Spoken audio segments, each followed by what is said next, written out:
Shalom, selamat pagi, selamat hari Minggu untuk kita semua. Puji nama Tuhan. Pada pagi hari ini kita boleh berkumpul, kita mau beribadah bersama, kita mau mengucap syukur untuk semua kebaikan Tuhan yang sudah kita terima dari Tuhan dalam hidup kita, khususnya satu minggu yang telah berlalu.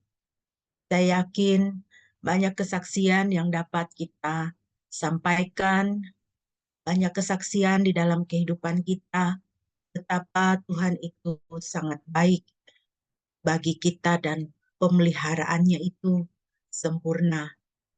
Mari kita mengawali ibadah kita pada pagi hari ini. Kita mau menaikkan pujian dari NKB 21, Ku diberikan kidung baru.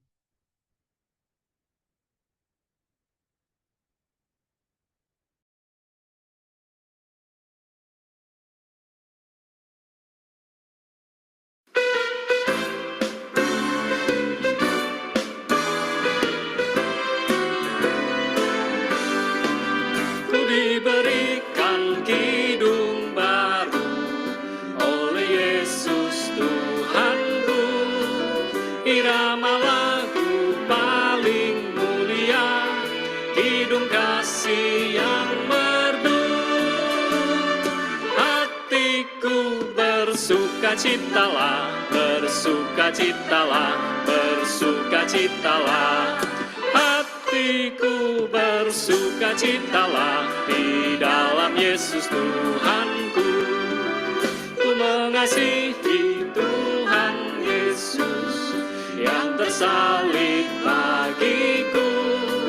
Segala dosaku dihapusnya, hingga baru hidupku. Hatiku bersukacitalah, bersukacitalah, bersukacitalah.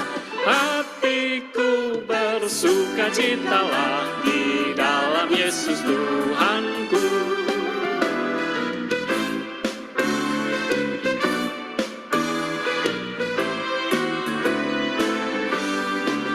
Ku muliakan kasih Yesus dalam lagu yang merdu. Kelak malaikat dalam sorga mengiringi kidungku. Hatiku bersukacitalah, bersukacitalah, bersukacitalah. Hatiku bersukacitalah di dalam Yesus Tuhanku.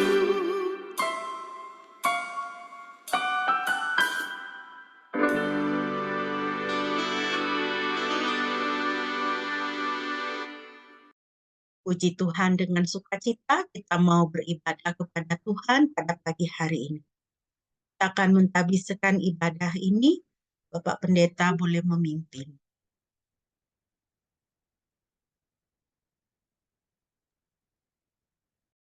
Mari jemaat yang dikasihi oleh Tuhan, kita menaikkan doa dan menabiskan ibadah kita pada pagi ini. Tuhan, terima kasih kami datang kepadamu bersyukur atas rahmat-Mu, berkat-Mu yang melimpah dalam hidup kami. Hari ini kami menghampiri-Mu Tuhan dengan hati yang penuh dengan ucapan syukur atas segala penyertaan, pemeliharaan, dan berkat-berkat yang boleh kami nikmati selama satu minggu ini. Biarlah Tuhan Engkau hadir di tengah-tengah ibadah Zoom kami, dan kami semua boleh mengalami perjumpaan pribadi dengan jemaat yang dikasihi oleh Tuhan. Ingatlah senantiasa bahwa pertolongan kita adalah di dalam nama Yahweh, Bapa, Anak, dan Roh Kudus. Turunlah kiranya damai sejahtera dari Yahweh Bapa kita dan dari Tuhan Yesus Kristus menyertai kita semua, juga pemeliharaan Roh Kudus.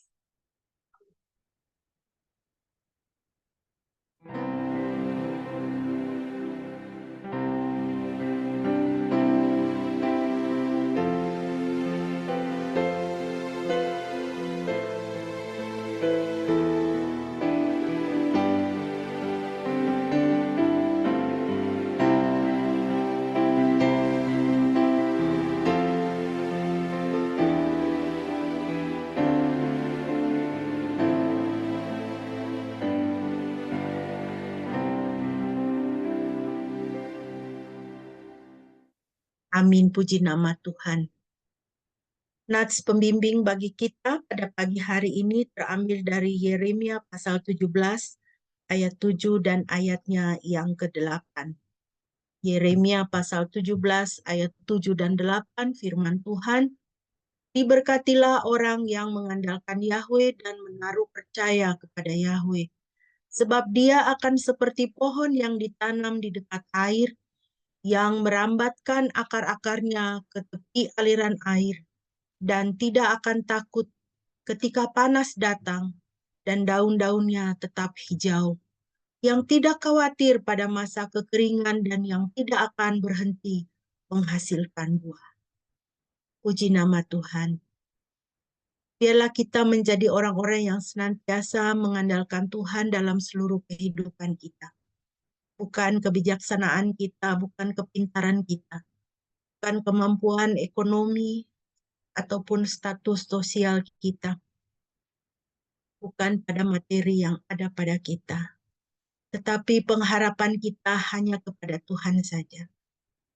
Jika kita menaruh pengharapan kita, kekuatan kita, sumber sukacita dan damai sejahtera kita hanya kepada Tuhan, firman Tuhan katakan, kita tidak perlu khawatir akan tahun-tahun kering, dan apa yang akan kita lakukan pasti berhasil.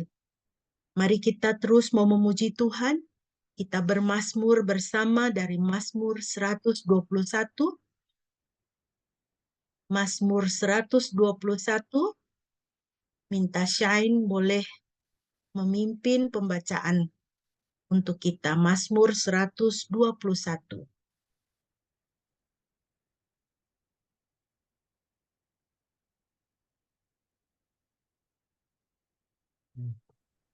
Ya, silakan Shine. Baik, saya akan membacakan Mazmur 121. Mazmur 121. Nyanyian Siara. Aku melayangkan mataku ke gunung-gunung. Dari manakah datang pertolonganku? Pertolonganku ialah dari Yahweh, pencipta langit dan bumi. Dia tidak akan membiarkan kakimu goyah. Penjagamu tidak akan terlelap. Tidak akan terlelap ataupun tertidur. Penjaga Israel. Yahweh adalah penjagamu. Yahweh adalah naunganmu di sebelah tangan kananmu. Matahari tidak akan menyakitimu pada siang hari, ataupun bulan pada malam hari. Yahweh akan menjagamu dari segala kejahatan. Dia akan menjaga jiwamu. Yahweh akan menjaga pada saat engkau keluar dan pada saat engkau masuk, dari sekarang sampai selama-lamanya. Amin, puji nama Tuhan. Begitu indah perlindungan Tuhan dalam kehidupan kita. Firman Tuhan ya dan amin. Penyertaan Tuhan sempurna dalam kehidupan kita. Mari kita akan bersama-sama mau merenungkan firman Tuhan. Kembali kita mau menaikkan pujian dari NKB 129, Indah Mulia Bahagia Penuh. Bersama Yesus, indah hidup kita.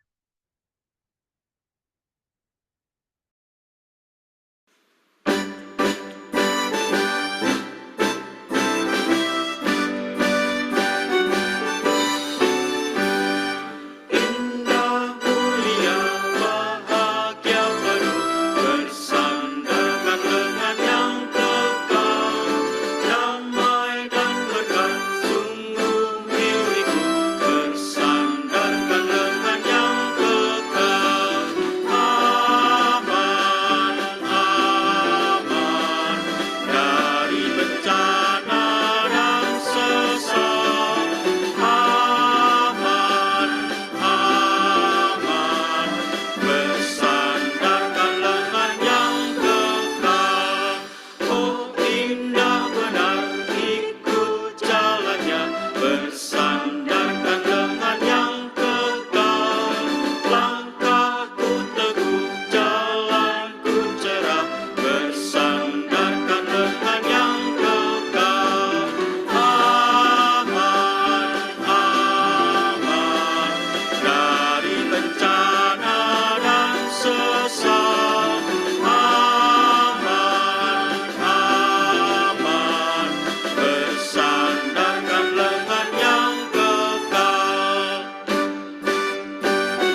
Doa dan renungan firman akan disampaikan oleh hambanya. Kami persilakan. Mari kita bersatu dalam doa sebelum kita membaca dan merenungkan firman Tuhan. Terima kasih sekali lagi Tuhan, kami datang kepadamu. Bersyukur karena hari ini kami diberikan waktu untuk mendengar, membaca, dan merenungkan kebenaran firman-Mu. Kiranya Roh Kudus menguasai kami sepenuhnya, menguasai tubuh, jiwa, dan roh kami, sehingga kebenaran firman Tuhan terpatri di dalam pemikiran kami, di dalam segenap kehidupan kami, sehingga kami dapat menerapkan, mengaplikasikan kebenaran firman Tuhan di dalam kehidupan praktis kami sehari-hari. Berfirmanlah, kami siap untuk mendengar. Dalam nama Tuhan Yesus, kami menyerahkan waktu ini. Amin. Jemaat yang dikasih oleh Tuhan, pembacaan firman Tuhan pada pagi hari ini terambil dari Yakobus pasal yang pertama. Yakobus pasal pertama ayat yang kedua sampai dengan ayat yang ke-8. Ya, Yakobus pasal yang pertama ayat kedua sampai ayat yang ke-8. Ya, bisakah saya minta saudari Eli bisa membaca untuk kita bagian ini? Di situ ada Eli. Ya, tolong dibaca Yakobus 1 ayat 2 sampai dengan ayat yang ke-8. Yakobus pasal 1 ayat 2 sampai 8. Saudara-saudaraku, anggaplah suatu sukacita apabila kamu jatuh ke dalam berbagai pencobaan. Ketahuilah bahwa ujian imanmu itu mengajarkan ketabahan. Biarlah ketabahan itu menyelesaikan sampai akhir, supaya kamu dewasa dan lengkap tanpa kekurangan apapun. Apabila di antara kamu ada yang kekurangan hikmat, biarlah ia memintanya dari Elohim, yang memberikan kepada semua orang dengan murah hati dan tanpa mencela, maka hal itu akan diberikan kepadanya. Namun biarlah ia memintanya dengan iman, tidak bimbang, karena orang yang bimbang, ia seperti ombak di laut yang terombang-ambing oleh angin. Orang semacam itu janganlah berpikir bahwa ia akan menerima sesuatu dari Tuhan. Orang yang bercabang hati tidak tenang hidupnya. Amin. Baik, terima kasih.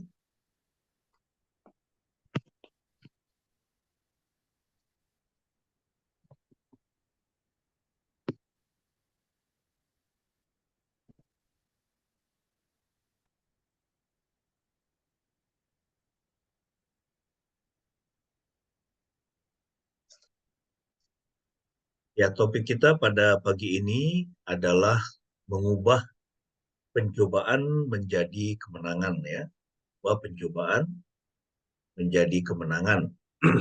Yaitu yang ditulis oleh Yakobus, ya, Rasul Yakobus di dalam surat Yakobus pasal 1 ayat 2 sampai 8, ya. Bagaimana kita bisa mengubah pencobaan atau mengubah ujian itu menjadi kemenangan. Ada sebuah pepatah, ya, di Amerika, ya, itu berbunyi seperti ini: when life gives you lemons, make lemonade. Ya, jadi ketika kehidupan memberi Anda itu limun atau lemonade, ya, maka buatlah limun, ya, itu minuman limun, ya. Jadi kalau kehidupan itu memberikan Anda itu lemonade atau limun, maka itu Anda membuat lemonade, ya, itu minuman yang terbuat dari limun. Nah, apa yang menjadi filosofi dasar, ya, dari pepatah ini? ya bahwa sebetulnya ya itu pepatah itu sesuatu yang bersifat alkitabiah. Ya. Mengapa? Karena di sepanjang Alkitab ada orang-orang yang mengubah kekalahan menjadi kemenangan dan cobaan menjadi kemenangan. Ya, jadi apa yang diberikan oleh kehidupan kepada kita, maka kemudian ya kita membentuk sesuatu yang lebih baik ya, itu lebih indah ya daripada kehidupan itu ya. Nah, jadi intinya adalah alih-alih menjadi korban ya mereka itu justru menjadi pemenang.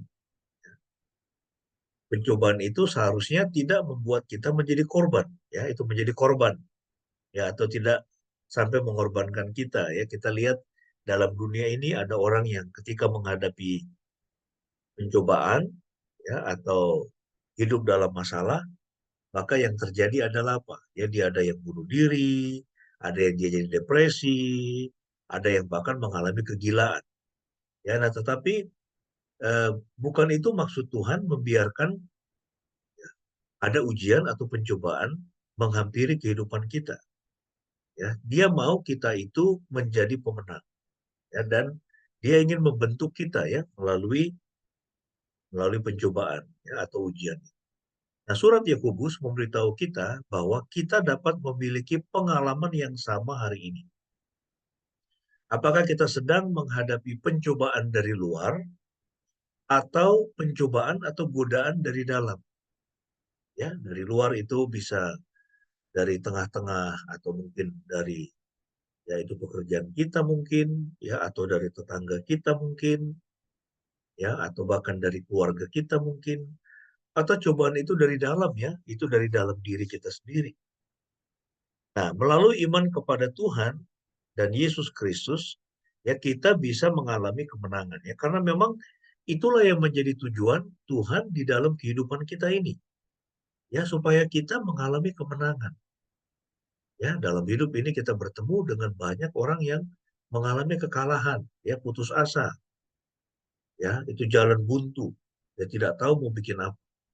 Ya, tetapi bukan itu yang Tuhan sediakan bagi setiap kita. Ya, Tuhan ingin kita mengalami kemenangan dalam setiap aspek kehidupan kita. Ya, kemenangan di tengah-tengah keluarga kita ya. Ini bagaimana kita mendidik anak-anak kita dengan baik, ya anak-anak kita semuanya bertumbuh dengan baik, ya nanti kelak itu bisa mendapatkan ya, itu kehidupan yang lebih baik seperti itu. Ya, juga di tengah-tengah pekerjaan kita. Ya, Tuhan tidak mau kita kalah dengan pekerjaan kita, ya. Tuhan mau kita naik semakin tinggi, ya, bukan semakin turun. Ya. Nah, untuk itu sering sekali yang terjadi, Tuhan mengizinkan berbagai macam godaan, ya, berbagai macam pencobaan, ya, dan tujuannya adalah supaya kita bisa menjadi orang-orang yang berkemenangan. Nah, di dalam teks kita ini, kita bisa melihat ya dari Yakobus 1 ayat 2 sampai 8 ini ya, ada 4 kunci. Ya, ada 4 kata kunci di sini untuk mengubah pencobaan menjadi kemenangan. Ya, dan 4 kata kunci ini itu bersifat perintah. Ya, ada 4 perintah yang diperintahkan ya oleh ini penulis Yakobus ya di dalam inspirasi Roh Kudus dia menuliskan ini. Ya, ada 4 hal, 4 kunci, 4 perintah ya yang perlu selalu kita ingat ketika kita menghadapi pencobaan. Yang pertama itu adalah anggaplah. Ya, itu pasal 1 ayat 2, anggaplah. Kemudian pasal 1 ayat 3, ketahuilah, ya. Kemudian yang ketiga ya, biarlah. Ayat 1 itu pasal 1 ayat 4, kemudian mintalah. Ya, kita akan membahas ini ya 4 perintah yang menjadi kunci bagaimana kita bisa mengubah pencobaan menjadi kemenangan. Ya. Nah, yang pertama itu adalah di dalam pasal 1 ayat 2. Ya. Nah, di sini dalam bagian ini penulis Yakobus ya dia mengatakan ya dia menulis anggaplah suatu sukacita ketika Anda terjatuh dalam berbagai pencobaan. Ya, itu berarti berbicara tentang apa? Ya, ini berbicara tentang pola pikir. Itu pola pikir. Bagaimana kita memikirkan, ya, atau ini juga berbicara tentang sikap. Bagaimana kita menyikapi ketika kita sedang terjatuh dalam berbagai pencobaan.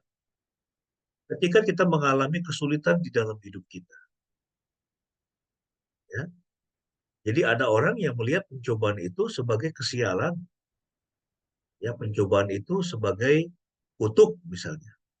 Pencobaan itu sebagai eh, apa? Bahwa dia tidak sedang di dalam berkat Tuhan. Ya, itu gampang sekali ya orang itu menghakimi seperti itu. Melihat ada seseorang hidupnya sedang sulit, ya, dia sedang sulit dalam pekerjaannya, dia sedang sulit secara finansial, dia sedang mengalami kesulitan di tengah-tengah keluarganya, lalu ada orang yang dengan gampang menghakimi, oh, ini orang ini karena apa? Dia nggak pernah ke gereja, atau dia ini jauh dari Tuhan, atau ini pasti ada dosa yang sedang dia lakukan, ya kan? Kita ingat itu Ayub, ya toh? Ya, 3 temannya itu ya terus-menerus mendesak Ayub. Ayub, kau bikin apa? Kesalahan apa yang sudah kau lakukan? Sehingga dalam satu hari semua hartamu habis. Ya, anak-anakmu mati dan istrimu kemudian meninggalkanmu. Kau kena borok dari batok kepala sampai ujung kaki. Ya, kau ini bikin dosa apa? Jadi sering sekali orang mengaitkan ya kesulitan ya atau pencobaan yang dialami oleh seseorang itu bahwa orang itu jauh dari Tuhan, orang itu tidak dalam berkat Tuhan. Belum tentu. Ya, belum tentu karena apa? Didikan Tuhan bagi setiap kita itu berbeda-beda. Ya, nah, tapi yang utama yang prinsip di sini disampaikan oleh penulis Yakobus itu adalah ketika kita sedang mengalami pencobaan di dalam kehidupan, ya sikap kita itu adalah kita harus memiliki sukacita. Ketika kita ditinggalkan orang yang kita kasih, ya ada itu tentu pengalaman yang mungkin traumatis, ya, sangat menyedihkan. Ketika kita ditinggalkan orang yang kita kasih, ketika itu ayah saya meninggal, wah itu pengalaman yang benar-benar ya saya rasakan berat sekali. Ya istri saya juga ketika ayahnya meninggal, yaitu maminya meninggal, ya itu pengalaman yang sangat berat. Ya, mungkin Anda juga itu ada yang pernah mengalami seperti itu.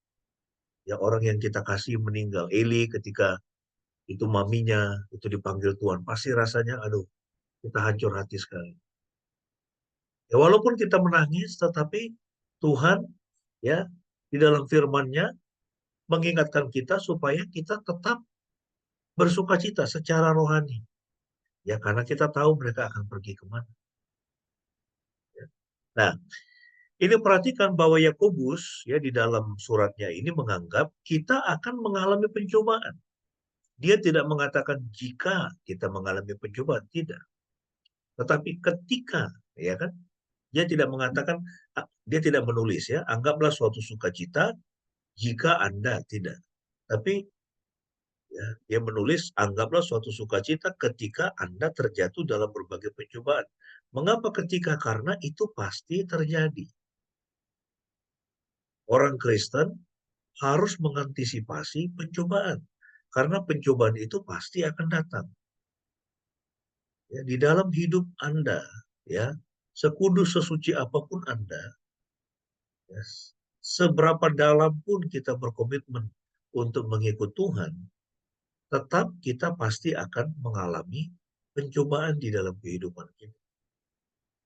Ya, jadi orang Kristen harus mengantisipasi pencobaan. Ya, kita bisa melihat itu misalnya dalam Yohanes 16 ayat 33 ya. Coba kita lihat. Korason tolong baca ya Yohanes 16 ayat 33, kemudian nanti Kisah Rasul 14 ayat 22 ya. Yohanes 16 ayat 33. Lihat teksnya di sini 16 ayat 33. Semua ini telah kukatakan kepadamu, supaya di dalam aku kamu beroleh damai sejahtera. Di dalam dunia ini kamu mengalami penderitaan, tetapi teguhkanlah hatimu. Aku telah mengalahkan dunia. Ya, ya. Jadi kalau kita melihat di sini, ini Tuhan Yesus sendiri ya. Ya, di situ dia mengatakan apa di situ? Ya, dia mengatakan ayat 33, ya, semuanya ini telah kukatakan kepadamu, supaya di dalam aku kamu beroleh damai sejahtera. Di dalam dunia ini kamu mengalami penderitaan. Dia tidak mengatakan kamu mungkin akan mengalami penderitaan. Tidak. Ya, Tuhan Yesus tidak mengatakan seperti itu. Dia tidak mengatakan kamu akan mengalami penderitaan. Tidak. Di dalam dunia ini kamu mengalami penderitaan. Kita pasti akan mengalami penderitaan ya, karena ya memang dunia ini ya, bumi ini bukan tempat tinggal kita. Ya, kita ini hanya menumpang. Ya, dan ada satu waktu kemah, ya, baik kemah tubuh kita, kemudian bumi ini akan hilang lenyap. Ya, tetapi akan tinggal tetap itu adalah roh kita bersama dengan Tuhan. Yesus mengatakan, ya, di dalam dunia ini kamu mengalami penderitaan, tetapi teguhkanlah hatimu, aku telah mengalahkan dunia. Ya, teguhkanlah hatimu, aku telah mengalahkan dunia. Ya, itu yang dikatakan oleh Yesus. Jadi setiap kita pasti akan mengalami penderitaan. Kemudian di dalam Kisah Rasul 14 ayat 22. Ya, Kisah Rasul 14 ayat 22 di situ, ini dari Rasul Paulus. Ya, di sini dikatakan, ya, mereka menguatkan hati para murid dengan memberi nasihat agar tetap tinggal dalam iman dan mengatakan bahwa kita harus masuk ke dalam kerajaan Elohim meskipun melalui banyak kesukaran. Ya, dan kita bisa melihat itu bagaimana orang Kristen mula-mula ya, mereka dianiaya, ya, mereka diadu dengan singa, ya, mereka dibunuh, mereka disiram dengan ter, lalu dibakar hidup-hidup. Ya, begitu banyak yang menjadi martir. Ya, ini beberapa hari lalu ada teman dari Pakistan, ya, itu minta didoakan. Ya, ini tolong doakan katanya. Ya, ini di Pakistan, ini 21 atau 22 gereja dibakar. Dan orang Kristen sampai hari ini mengalami begitu banyak penganiayaan yang sangat sistematis, ya, dari para tetangga mereka non-Kristen yang ada di Pakistan. Ya, mereka menderita, saudara. Ya, mereka menderita. Ya, nah, jadi orang Kristen itu harus mengantisipasi datangnya pencobaan. Ya, itu pasti terjadi. Ya, Yesus sudah mengatakan itu, Paulus sudah mengatakan itu, Petrus juga, Yakobus juga, ya, itu di dalam suratnya mengatakan seperti itu. Ya, lalu kemudian sikapnya bagaimana seharusnya? Harus bersukacita. Ya, mungkin di antara kita ada yang sedang mengalami pergumulan. Saya tidak tahu, tapi Tuhan tahu. Ya, nah, satu prinsip, saat kita mengalami kesulitan dalam bentuk apapun, ya, tetaplah bersukacita. Ya. Nah, sifat cobaan ini beragam, ya. Nah, kalau kita perhatikan ya di dalam kehidupan kita, ya, sifat cobaan itu, beberapa pencobaan datang hanya karena kita adalah manusia. Ya, toh, karena kita manusia, kita bisa mengalami sakit, ya, kita bisa mengalami kecelakaan, kita bisa mengalami kekecewaan dan kematian. Jadi orang dicobai semata-mata karena apa? Dia adalah manusia yang terbuat dari debu. Ya, sekuat apapun seseorang, ya toh, sesehat apapun seseorang saat ini, misalnya, satu waktu dia pasti akan sakit dan mati, betul nggak? Sekaya apapun seseorang, satu waktu dia akan meninggalkan semuanya. Hartanya tidak bisa menolong dia. Ya, ada banyak orang yang begitu sibuk mengejar harta, tapi melupakan kesehatan. Begitu kau sudah kena stroke, kau udah nggak bisa menikmati hartamu, betul nggak? Coba, ya, itu Anda pilih, ya. Ini kalau Anda itu ditantang begitu, pilih. Punya uang 1 triliun, ya, tapi Anda stroke, atau tidak punya 1 triliun, tapi tubuh Anda sehat. Ya, duitnya secukupnya aja, paling itu cuma cukup untuk beli apa misalnya, ya, gado-gado misalnya kan, yang makan gado-gado atau rujak cingur misalnya. Anda pilih mana? Punya uang 1 triliun, ya, tapi terbaring di tempat tidur, ya, atau di kursi roda karena stroke, ya, atau tidak punya 1 triliun, ya punya, ya cukup buat makan lah pokoknya begitu, ya, tapi badan Anda sehat. Ya, saya pikir kalau kita waras kita akan pilih apa? Badan saya sehat. Karena apa? Kesehatan itu sangat mahal sekali. Nah, tetapi ingat bahwa sesehat apapun seseorang, satu waktu dia pasti akan sakit dan mati. Betul tidak? Sesehat apapun. Ya, setiap kita pasti akan satu waktu akan sakit dan kita akan mengalami kematian. Karena kita manusia.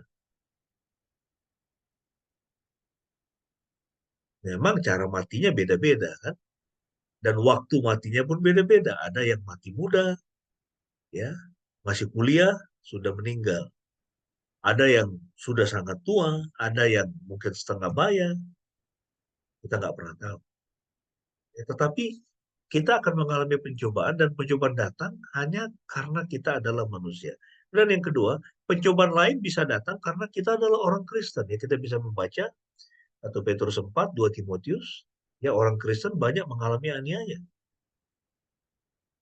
Ya, di Pakistan sekarang, di Afghanistan, ya, di Iran itu orang Kristen banyak mengalami aniaya. Di beberapa wilayah Indonesia, orang Kristen banyak mengalami aniaya. Ya, jadi itu itu pencobaannya. Jadi bisa datang karena kita adalah orang Kristen.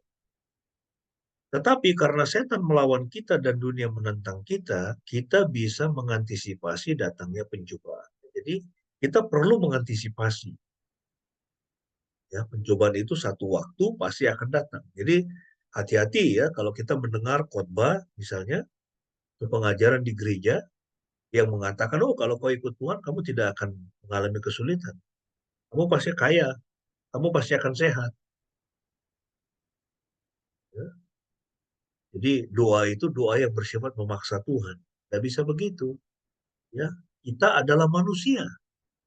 Kita punya keterbatasan dalam berbagai aspek, termasuk dalam hal usia. Ya, dan juga karena kita adalah pengikut Kristus, Yesus mengatakan, kamu akan mengalami penderitaan, kamu akan mengalami aniaya oleh karena namaku. Nah, apa tanggapan orang Kristen? Jadi tadi kita sudah melihat. Ya, jadi ketika kita mengalami pencobaan, poin pertama dikatakan, anggaplah suatu sukacita. Ya, jadi itu dalam pola pikir, dalam sikap kita. Ya, ini adalah sikap dari para rasul, Paulus, orang Kristen. Anda bisa membaca nanti teksnya di sini. Ya, para rasul mereka tetap bersuka cita. Bahkan mereka justru sukacitanya semakin melimpah. Mengapa? Dalam Alkitab dikatakan, karena mereka layak menderita demi nama Yesus. Ya, Paulus juga seperti itu. Orang-orang Kristen juga seperti itu. Mereka justru bersuka cita.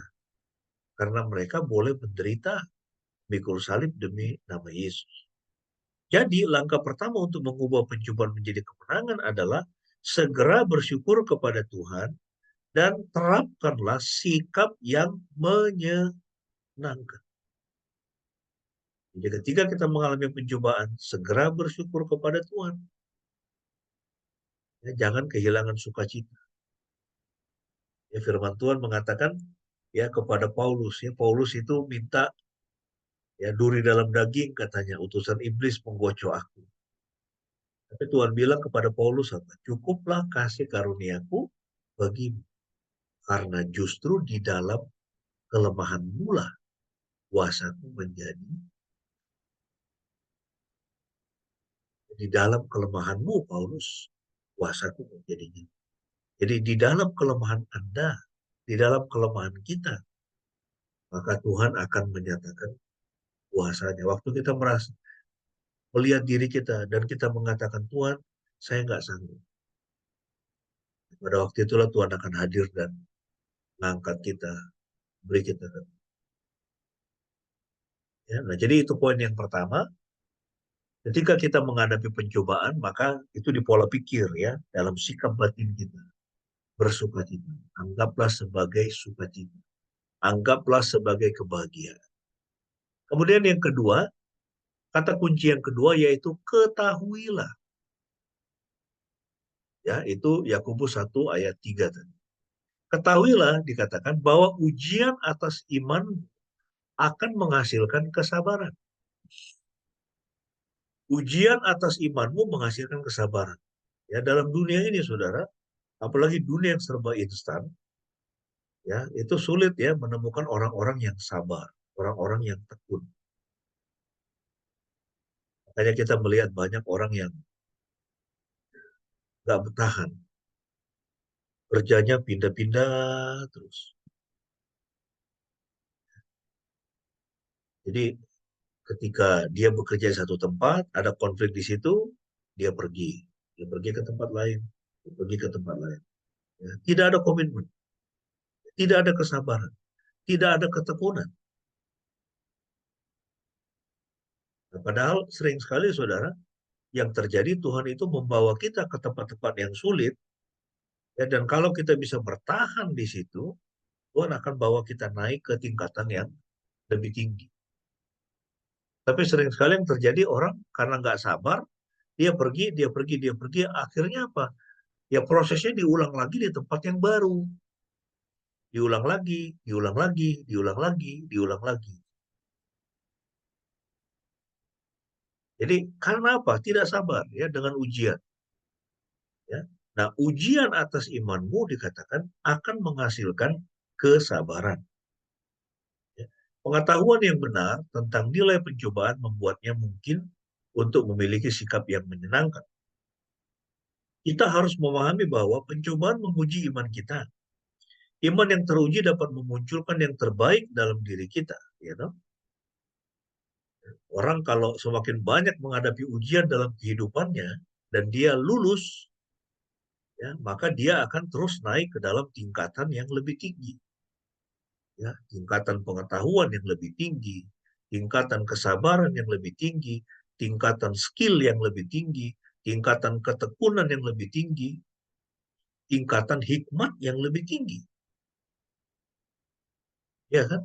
Coba bayangkan Jokowi ya, misalnya dari ya dulu ya dia jadi wali kota misalnya. Dia wali kota, saya lupa kalau nggak salah dia sampai 2 periode apa ya. Pokoknya dia tidak sebentar loh dia jadi wali kota. Ya kan? Dari wali kota dia bekerja dengan sungguh-sungguh, dapat kepercayaan, kemudian naik jadi gubernur. Gubernur dia bekerja sungguh-sungguh, kemudian jadi presiden. Sampai sekarang hampir habis 2 periode, banyak yang minta dia kalau bisa sampai 3 periode. Ini benar-benar apa? Ya ini bukan pemimpin karbitan. Ya dia mulai dengan hal yang kecil, jadi wali kota Solo dulu, lingkup yang lebih gede, kemudian jadi gubernur, kemudian itu gubernur DKI, kemudian lingkup yang lebih gede lagi, pemimpin atas Indonesia. Ya, nah ini saudara,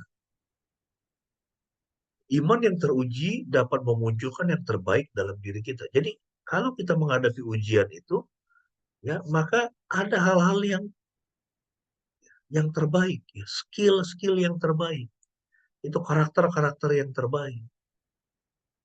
Ya akan muncul dari dalam kehidupan kita. Sama seperti api memurnikan emas. Ya kan? Api itu memurnikan emas. Ya emas itu dikatakan logam mulia dan semakin mulia itu kayak kalau paling mulia itu berapa? 24 karat ya, nggak ada lagi yang lebih dari situ. Emas murni itu 24 karat. Dimurnikan dengan apa? Dengan api.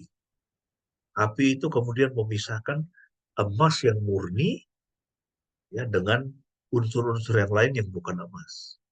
Sama seperti pelatihan membuat atlet menjadi lebih kuat. Dengan pengertian ini kita dapat bersukacita dalam pencobaan karena kita tahu bahwa pencobaan bekerja untuk kita, bukan terhadap kita. Ya, pencobaan itu bekerja untuk saya, untuk kebaikan saya. Pencobaan yang digunakan dengan sepatutnya membantu kita menjadi dewasa. Tuhan mau kita menjadi orang yang dewasa. Nah, tidak ada cara lain menjadi orang dewasa itu kecuali melalui ujian-ujian.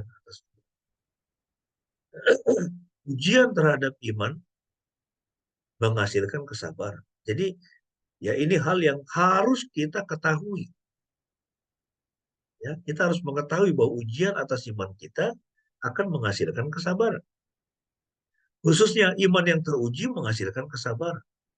Ya, nanti kita bisa lihat itu dalam Roma 5 ayat 3 sampai 4. Ya, coba kita perhatikan ya.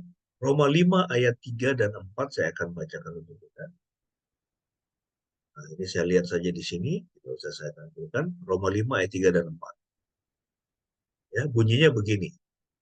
Dan bukan hanya itu, kita juga bermegah dalam penderitaan. Ya, ini bagus ya kalimatnya. Kita juga bermegah dalam penderitaan. Sebab kita tahu bahwa penderitaan itu menghasilkan kesabaran. Dan kesabaran menghasilkan karakter teruji.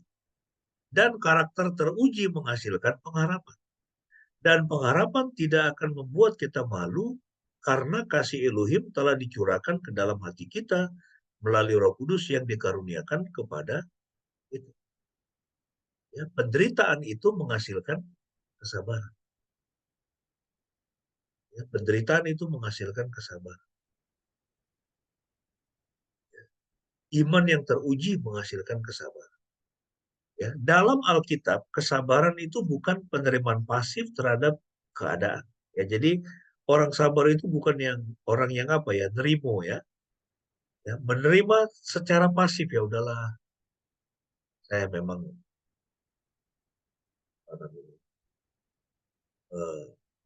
nggak bisa melanjutkan studi saya misalnya, atau udahlah saya memang nggak layak buat pekerjaan ini.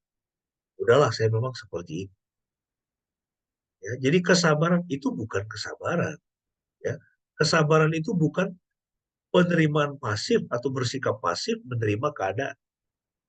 Kata Yunaninya adalah hupomone, dari preposisi hupo di bawah dan meno tetap untuk mematuhi. Ya, di bawah tetap atau untuk mematuhi. Jadi kata hupomone menunjukkan kemampuan untuk menunjukkan ketabahan dan keteguhan dalam menghadapi kesulitan yang paling hebat. Ya, ini seseorang ketika menghadapi kesulitan yang paling hebat, semakin berat ya kesulitan yang dia alami, kita bisa melihat karakter itu, dia tabah, dia teguh. Makanya saudara perhatikan ya, di dalam dunia kita ini ya, misalnya orang-orang yang paling sukses ya di dalam kehidupannya. Ya, itu para konglomerat itu, coba perhatikan itu kehidupannya. Eka Cipta, ya, kemudian Lim Sio Leong, ya kan? Ada banyak lah ya, itu orang-orang yang eh, apa, yang dulu memang hidupnya sangat susah. Mereka dulu sangat miskin. Dan saya perhatikan ya, ya kita nggak usah bicara Lim Sio Leong, orang-orang yang apa super-super kaya seperti itu ya. Di sekitar kita aja kita perhatikan ya, banyak orang-orang yang ya mereka itu kita perhatikan cukup sukses ya di dalam karirnya, dalam pekerjaannya, kemudian secara finansial katakanlah begitu, ya itu banyak mereka berasal dari ya latar belakang yang orang-orang yang sangat miskin, yang sangat susah. Ya makanya ini hati-hati ya, kita ini yang punya anak, itu hati-hati tuh mendidik anak tuh, jangan memanjakan anak. Apa-apa dicukupi. Nah, anak dikasih kemewahan ya. Coba lihat itu, siapa itu? Mario Dendi. Ya kan? Mario Dendi. Ya, dia pakai mobil apa itu? Jeep, Jeep apa namanya itu? eh, Rubicon. Rubicon, ya kan? Waktu dia pergi, kemudian dia menemui si apa itu David Ozora, kemudian memukulinya sampai setengah mati kayak begitu. Dia pakai Rubicon. Ya.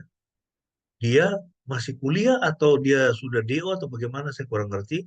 Tapi di SMA Taruna Nusantara dia nggak sampai selesai. Kemudian banyak ya itu video-videonya itu dia pakai apa eh, Harley Davidson, itu motor mewah. Ini biasa dikasih kemewahan itu akibatnya apa? Ya itulah. Nah kita juga harus hati-hati ya ini dengan waktu mendidik anak-anak ya itu tidak boleh memanjakan mereka dengan uang, dengan barang-barang yang mewah. Ya. Latih didik mereka untuk ya itu hidup prihatin. Ya kadang-kadang kita perlu bawa mereka untuk melihat ya orang-orang yang hidupnya susah, hidupnya sulit, tapi tetap berjuang. Ya. Nah, jadi iman yang teruji menghasilkan kesabaran. Ya, dan ini menunjukkan kemampuan untuk menunjukkan ketabahan dan keteguhan dalam menghadapi kesulitan yang paling hebat. Ya, jadi ini yang mau disampaikan. Ketahuilah bahwa ujian atas imanmu menghasilkan kesabaran. Jadi tadi yang pertama, kata kuncinya adalah anggaplah sebagai sukacita kalau kamu jatuh ke dalam pencobaan. Anggaplah sebagai sukacita. Dan yang kedua, ketahuilah. Jadi kita punya pengetahuan. Kalau saya menghadapi ujian atas iman saya, ya maka itu akan membawa pada kesabaran. Itu pada karakter orang yang tekun, yang tahan banting, ya tidak gampang menyerah menghadapi kehidupan. Kemudian yang ketiga, saudara, kata kunci yang ketiga dikatakan biarlah kesabaran bekerja sempurna. Biarlah kesabaran itu bekerja dengan sempurna. Itu di dalam pasal 1 ayat yang ke-4. Ya, Yakobus 1 ayat 4. Di sini dikatakan, biarlah ketabahan itu menyelesaikan sampai akhir ya, kalau di dalam pembacaan kita. Ya, tapi menyelesaikan sampai akhir itu artinya apa? Ya, menjadikan kita orang yang dewasa dan lengkap tanpa kekurangan apapun. Biarlah ketabahan itu menyelesaikan sampai akhir, supaya kamu dewasa dan lengkap tanpa kekurangan apapun. Artinya apa? Menjadikan kita orang yang sempurna. Jadi kesabaran itu tujuannya untuk menyempurnakan kita. Untuk benar-benar mengubah pencobaan menjadi kemenangan, kita harus membiarkan kesabaran melakukan. Nah, ini kecenderungan yang kita lihat, ya. Ini kecenderungan. Terlalu sering kita ingin menyelesaikan pencobaan atau kesulitan kita dengan cepat. Kita sedang mengalami kesulitan, lalu kemudian kita minta Tuhan tolong angkat dengan segera. Tolong angkat dengan secepatnya pencobaan atau kesulitan ini.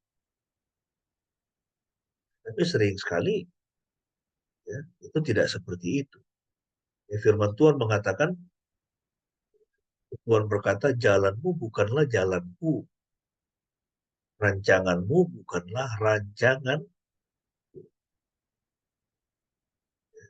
Ya kan enggak itu? Musa, sebelum Tuhan panggil dia 40 tahun memimpin bangsa Israel di padang gurun, ya 40 tahun dia menjadi pangeran, ya kan? Dia menjadi pangeran, ya, menjadi anak Firaun di istana dengan segala kemegahan, dengan segala kemewahannya. Kemudian setelah dia membunuh itu, mandor itu, dia pergi 40 tahun dia berada di mana? 40 tahun dia menjadi gembala kambing domba, menjadi pelarian. 40 tahun sudah. Ya, itu bukan masa yang singkat. Ya kan? Itu bukan waktu yang singkat, 40 tahun. Tuhan Yesus 40 hari, 40 malam, ya, dia berpuasa di padang gurun. Itu juga bukan waktu yang singkat. Belum dia memulai pelayanan 3,5 tahun. Musa 40 tahun di padang gurun. Bergaul dengan kambing dan domba. Ya, nah, jadi kita jangan ingin cepat-cepat, ya. Cepat-cepat supaya pencobaan atau kesulitan itu diangkat Tuhan dengan cepat. Ada kalanya jalan terbaik adalah bertahan dengan sabar daripada menggerutu dan bertahan. Ya, orang bisnis juga kan begitu, kan harus bertahan tuh. Ya, ini ada orang yang sulit sedikit dia pindah mengerjakan bisnis lain. Sulit sedikit dia pindah lagi. Ya, sehingga apa? Dia tidak sungguh-sungguh menguasai bidang itu. Orang studi juga ya seperti itu.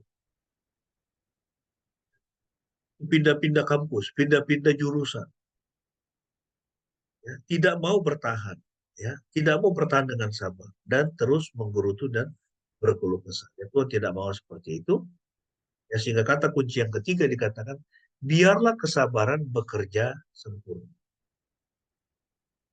Ya, jadi tujuannya apa? Benar-benar mengubah pencobaan menjadi kemenangan, maka kita harus membiarkan kesabaran melakukannya. Ya. Karena kesabaran memiliki kesempatan untuk bekerja, karena kesabaran akan menghasilkan kematangan atau kedewasaan atau kesempurnaan. Kata sempurna tidak berarti tanpa dosa, ya, tetapi kata sempurna itu berarti lengkap, utuh, dewasa. Ya, menjadi orang yang lengkap, menjadi orang yang utuh. Ya, menjadi orang yang dewasa, bukan menjadi seorang childish. Ada orang yang sudah 40 tahun, 50 tahun, 60 tahun, ya, tapi attitude-nya masih childish. Umur 40, 50 tahun, tapi masih disuap. Tidak dewasa. Ya, Tuhan tidak mau kita seperti itu. Tuhan mau kita menjadi orang yang dewasa.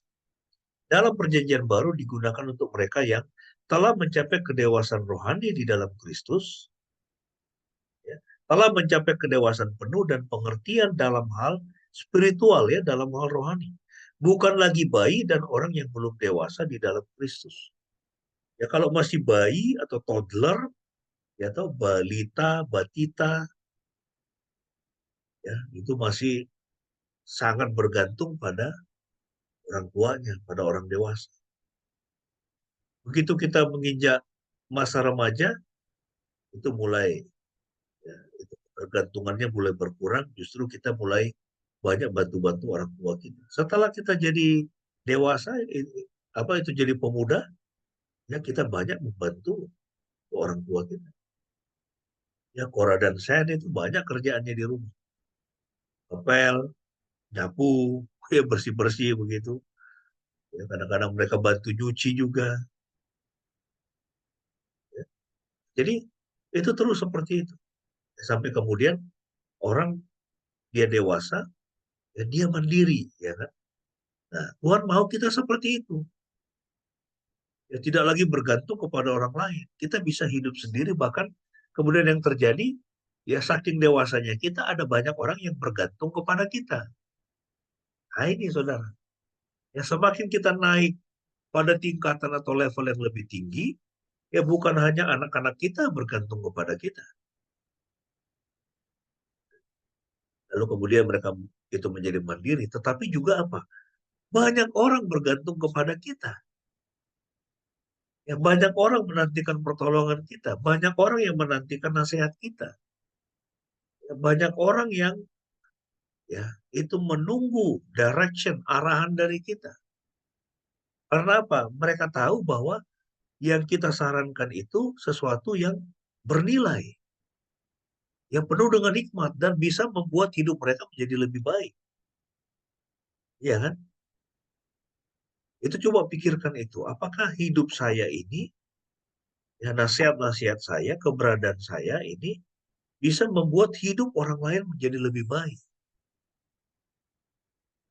Ada orang-orang yang terjadi justru ya nasihatnya ya atau pandangan-pandangannya membuat hidup orang lain itu menjadi sengsara, ya kan?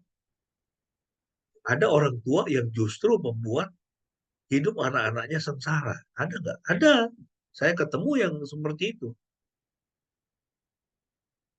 Bahkan ketika orang tuanya meninggal itu anaknya ya dia biasa aja sikapnya.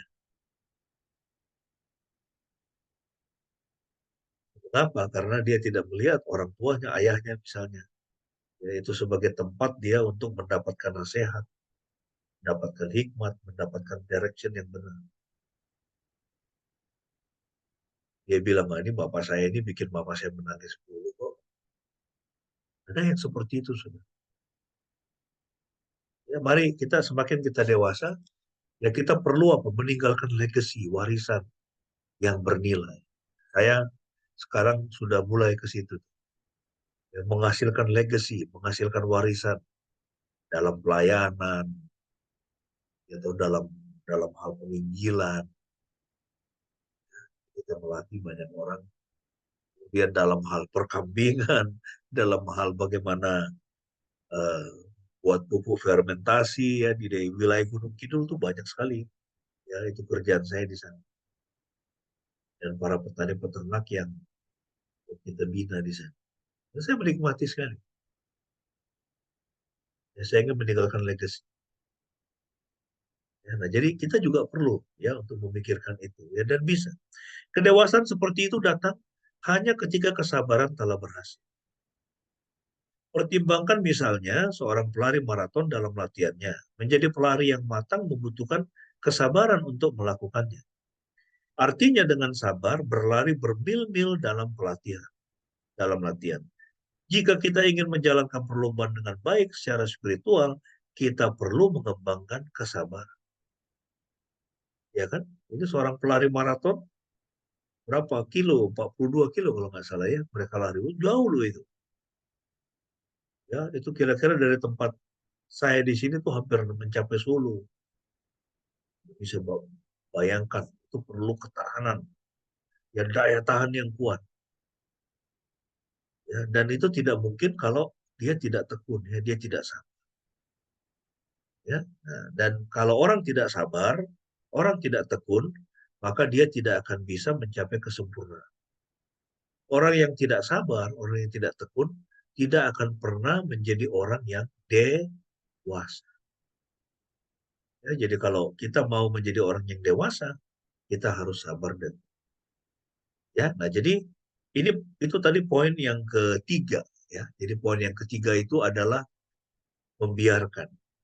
Biarlah kesabaran bekerja dengan. Jadi yang pertama itu tadi apa? Anggaplah sebagai sukacita kamu jatuh ke dalam itu pencobaan. Ya, itu poin yang pertama. Kemudian poin yang kedua, ketahuilah bahwa ujian atas imanmu menghasilkan kesabaran. Ya, kita punya pengetahuan. Oh iya, ketika saya diuji itu tujuannya supaya saya menjadi orang yang sabar. Lalu kemudian biarlah kesabaran itu bekerja dengan sempurna. Artinya apa? Itu kesabaran itu adalah sebuah proses, ya kan? Kesabaran itu sebuah proses. Nggak bisa orang mengklaim, oh saya ini orang yang sabar. Nggak bisa. Orang sampai pada kualitas kesabaran, ya atau ketekunan, sampai membuat dia jadi orang yang dewasa, itu sebuah proses. Dan banyak orang yang tidak tahan menghadapi proses. Ya, dia tidak tahan, dia tidak tekun, ya, untuk menghadapi proses. Ya, tetapi di sini dia katakan biarlah kesabaran bekerja dengan sempurna. Artinya apa? Biarkan itu prosesnya berjalan sampai membuat kita benar-benar menjadi orang yang sabar, menjadi orang yang tekun, menjadi orang yang dewasa. Yang terakhir sudah. Ya. Jadi ini nasihat dari Rasul Yakobus, biarlah dia meminta kepada Elohim. Meminta apa? Meminta hikmat. Ya, Yakobus 1 ayat 5 sampai dengan ayat yang ke-8. Ya, saya akan baca sekali lagi buat kita. Apabila di antara kamu ada yang kekurangan hikmat, biarlah ia memintanya dari Elohim, yang memberikan kepada semua orang dengan murah hati dan tanpa mencelanya, maka hal itu akan diberikan kepadanya. Ya, jadi ini nasihat dari Rasul Yakobus. Ya, kalau kamu kekurangan nikmat, minta dari Tuhan. Ya, namun biarlah ia memintanya dengan iman. Minta dengan iman. Tidak bimbang, karena orang yang bimbang seperti ombak di laut yang terombang-ambing oleh angin. Orang semacam itu janganlah berpikir bahwa ia akan menerima sesuatu dari Tuhan. Orang yang bercabang hati tidak tenang hidupnya. Ini ya, orang yang bercabang hati itu nggak tenang dalam hidupnya. Jadi kalau kamu kekurangan iman dikatakan, minta dari Tuhan, minta dalam doa, dan kamu harus punya iman bahwa permintaanmu itu pasti akan diberikan. Ya, jadi gini ya, itu prinsipnya apa? Kalau kita minta hikmat misalnya, mungkin nggak Tuhan menolak? Nggak mungkin. Orang kalau meminta hikmat dari Tuhan pasti diberi nggak? Ya pasti diberi. Kalau kita meminta kebijaksanaan dari Tuhan, pasti diberi nggak? Pasti diberi. Kalau kita meminta kepada Tuhan, Tuhan, berikanlah saya hati yang takut akan Engkau. Pasti diberi nggak? Pasti diberi. Kenapa? Karena kalau saya meminta hal-hal yang sesuai dengan apa yang Tuhan mau, yang Tuhan inginkan, pasti akan diberi. Ya, ini orang tua yang baik ya. Orang tua yang baik. Kalau misalnya itu anaknya minta, Pak, ini aku ini berikanlah saya, ya. Atau seorang ibu katakanlah begitu ya.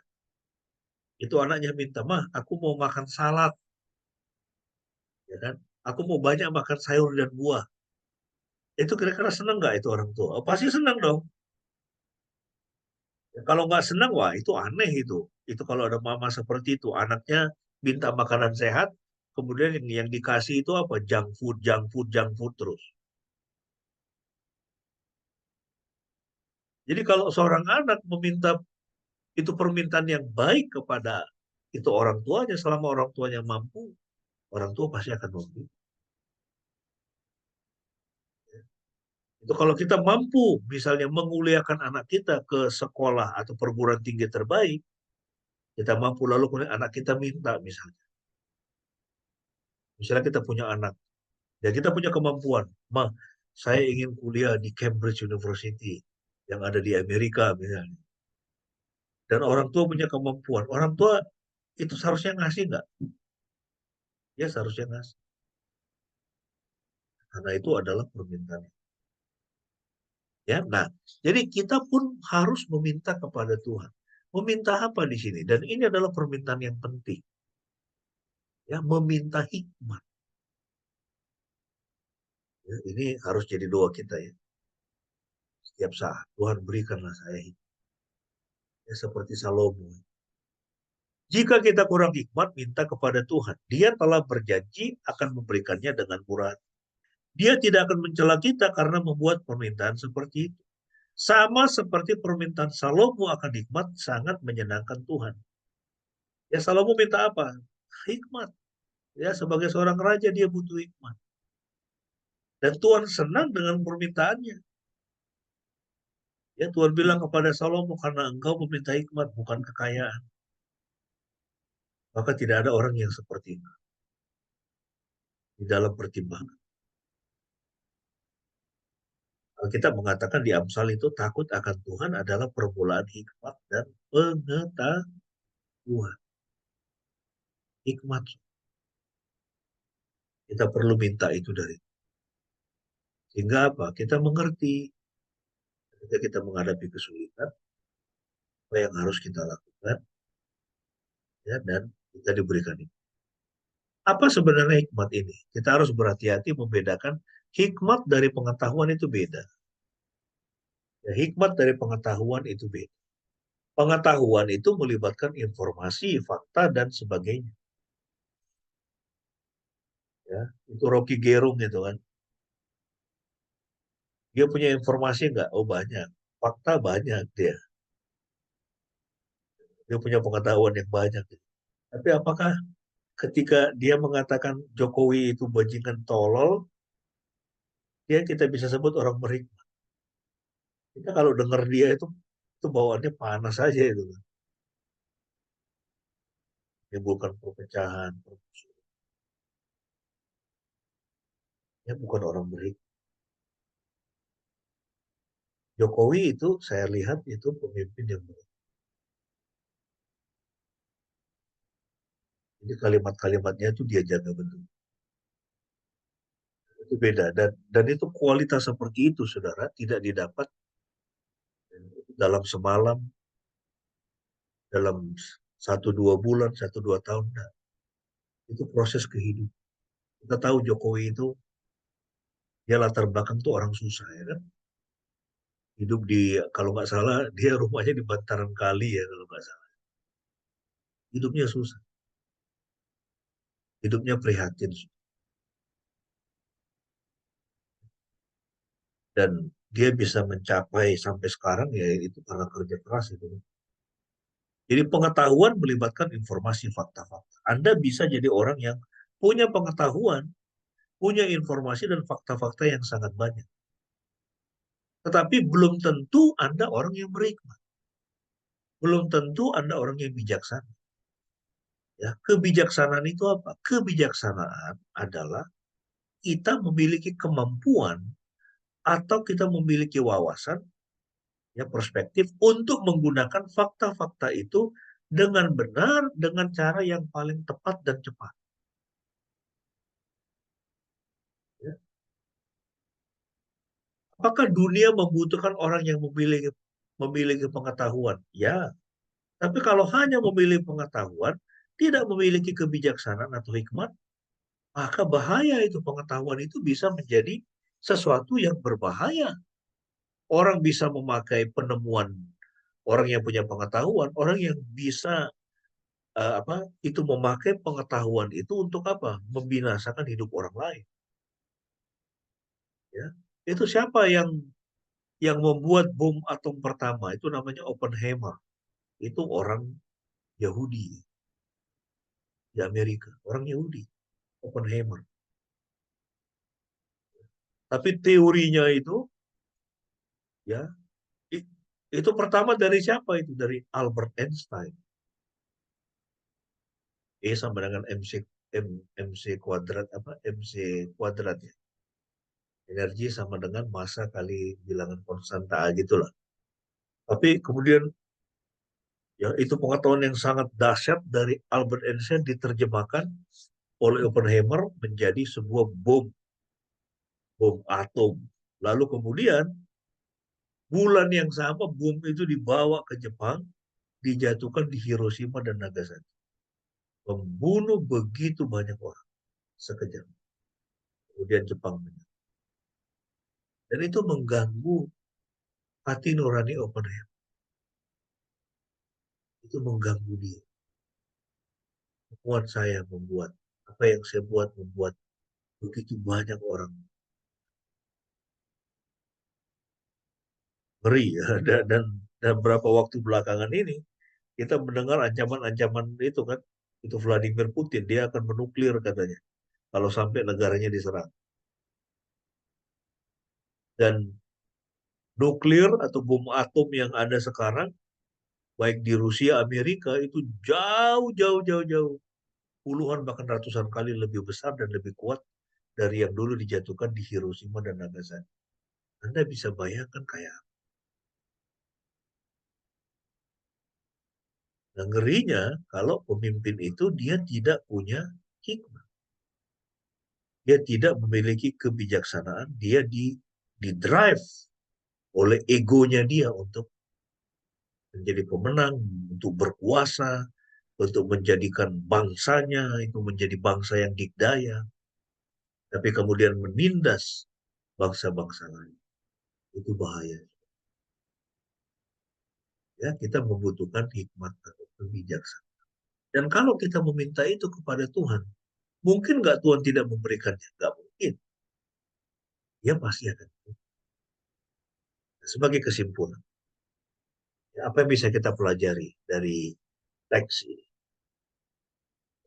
bertekun dalam pencobaan, bersukacita ketika menghadapi pencobaan, kemudian menjadi dewasa melalui pencobaan. Ya. Jadi inilah kunci untuk mengubah pencobaan menjadi kemenangan. Apa kuncinya mengubah pencobaan menjadi kemenangan? Yaitu kita harus memiliki pengetahuan dan perspektif yang dapat dicapai melalui kesulitan. Ya, kesulitan itu akan membuat kita memiliki pengetahuan yang lebih baik, perspektif yang lebih baik. Kemudian, ya kita perlu apa? Memakai hikmat yang Tuhan berikan sebagai jawaban atas pencobaan yang sedang kita alami. Minta hikmat dari Tuhan. Tuhan, yaitu nyatakan, mengapa saya mengalami ini, apa yang harus saya lakukan. Ya, ketika hal ini kita lakukan, maka ketika kita menghadapi ujian atau pencobaan, maka pencobaan itu dapat menjadi sumber sukacita bagi, ya sama seperti itu Paulus. Siapa itu yang di penjara itu, di rantai kaki? Paulus dan Silas kalau nggak salah ya. Justru tengah malam itu apa? Mereka nyanyi. Mereka nyanyi dengan penuh sukacita sampai gempa itu. Dan kemudian rantai-rantai semua terlepas. Penjara itu terbuka. Ya, jadi pencobaan dapat menjadi sumber sukacita bagi kita ketika kita memiliki hikmat dan kita tahu mengapa kita. Kiranya firman Tuhan memberkati kita. Amin. Saya serahkan kepada Ibu Pendeta untuk memimpin kita dalam doa respon dan doa syafaat. Baik,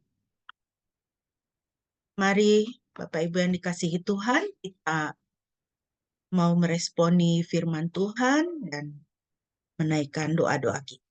Mari kita berdoa. Bapa di surga, kami sungguh mengucap syukur Tuhan untuk perenungan firman Tuhan pada pagi hari ini. Tolonglah kami Tuhan untuk senantiasa memandang kepadamu dan mengandalkan kekuatan Tuhan di dalam kehidupan kami. Ketika kami menghadapi masa-masa kesesakan atau menghadapi pencobaan, supaya kami tetap teguh, berpegang kepada firman Tuhan, dan melalui semua itu kami keluar sebagai pemenangan, sebagai orang-orang yang menang, sebagai orang-orang yang dimurnikan, sehingga semakin indah di tangan Tuhan, Tuhan boleh pakai kami dengan lebih indah lagi menjadi berkat. Terima kasih Bapa. Pada pagi hari ini kami berdoa, kami mau mengucap syukur. Pada tahun ini kami boleh merayakan hari ulang tahun kemerdekaan bangsa kami. Terima kasih Tuhan untuk bangsa dan negara kami. Sampai dengan saat ini Tuhan pimpin, Tuhan pelihara. Terima kasih untuk semua kebaikan Tuhan yang Tuhan berikan kepada kami. Negeri yang indah, negeri yang subur. Pemimpin-pemimpin bangsa yang baik. Terima kasih Tuhan. Kiranya Engkau memberkati Bapak Presiden dan juga pemimpin-pemimpin sampai ke tingkat RT yang ada di negara kami ini Tuhan. Pejabat-pejabat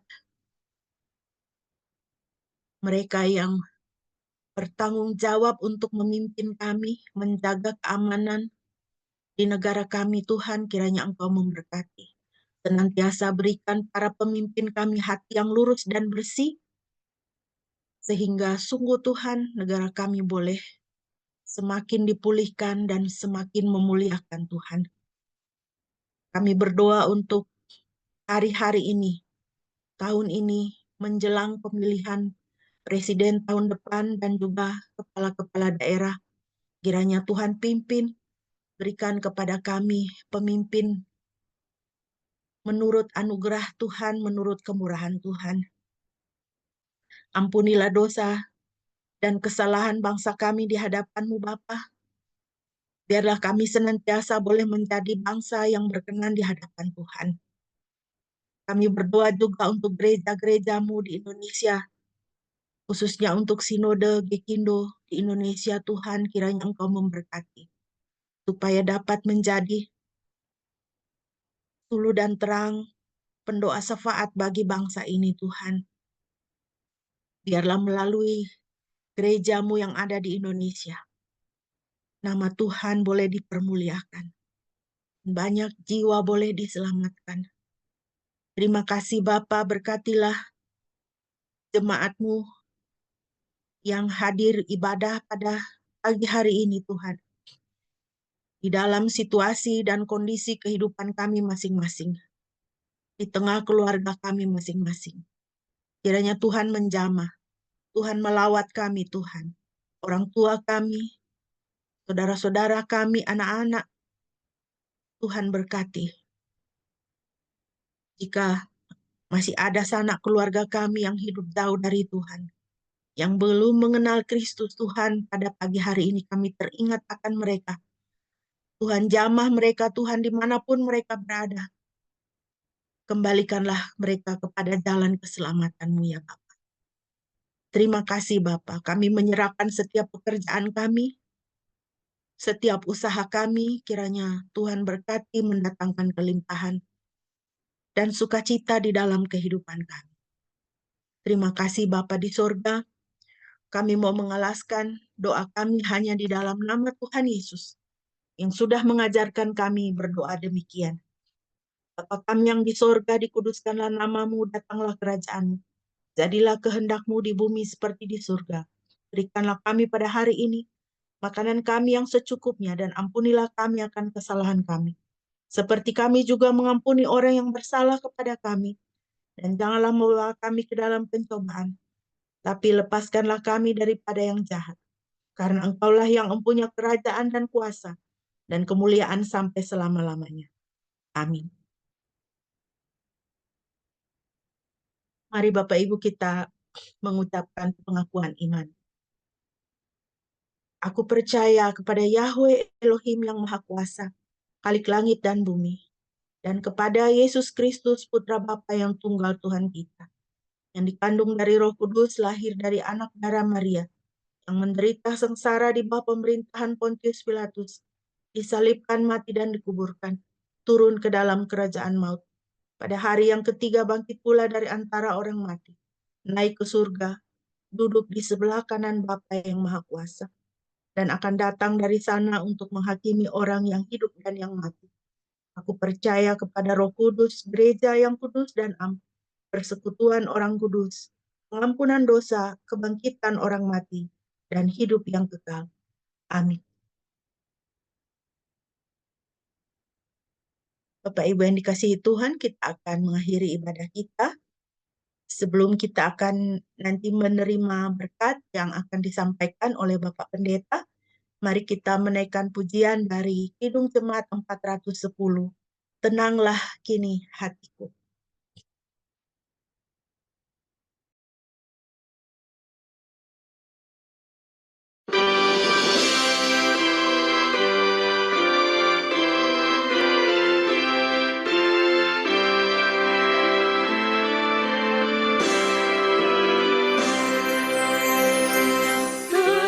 Tenanglah kini hatiku, Tuhan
Jemaat yang dikasihi oleh Tuhan, mari kita mengakhiri ibadah kita pada pagi ini. Tuhan terima kasih, kami bersyukur boleh beribadah bersama, menikmati kehadiran-Mu melalui puji-pujian, dan secara khusus melalui kebenaran firman-Mu. Biarlah setiap kami, anak-anak-Mu, hari ini Engkau memberikan hikmat kepada kami, sehingga kami jadi orang-orang yang bijaksana dan tahan menghadapi kesulitan, tahan menghadapi pergumulan dalam kehidupan, sesulit apapun itu. Terima kasih Bapa, dan sekarang ulurkanlah tangan-Mu dan berkatilah setiap kami. Yahweh memberkati engkau dan memelihara engkau. Yahweh membuat wajahnya bersinar atasmu dan memberi engkau anugerah. Yahweh mengarahkan wajahnya kepadamu dan memberi engkau damai sejahtera.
Amin. Mari kita bersaat teduh.